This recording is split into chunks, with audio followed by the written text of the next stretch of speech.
કેરીનો પાક જોતા કેરી વધુ આવવાની આશા સેવાઈ રહી હતી, પરંતુ હવામાનના ફેરફારના કારણે કેરી સિઝનના અંતમાં બજારમાં આવી છે, ત્યારે કેરીના વેચાણ પર અસર જોવા મળી છે। નવસારીની ગણદેવી સહકારી મંડળી વર્ષોથી કેરીનું ઉત્પાદન કરે છે। મંડળી વર્ષે 2000 થી 3000 ટન જેટલું ઉત્પાદન કરે છે। કેરી મોડી આવવાથી મંડળીના વાર્ષિક ટર્નઓવર પર અસર પડશે।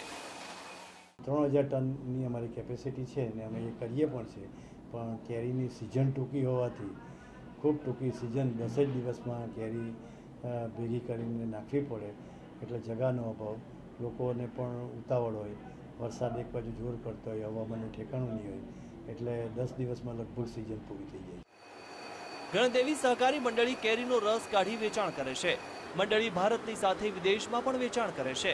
મંડળીના સંચાલકોનું કહેવું છે કે ગણદેવીની પ્રોડક્ટની માંગ વિદેશમાં સારા પ્રમાણમાં રહે છે, જો કે આ વર્ષે રસ કાઢવાની પ્રક્રિયા મોડી થવાથી વેચાણ પણ મોડું થશે। અંકુર પટેલ, વીટીવી, નવસારી।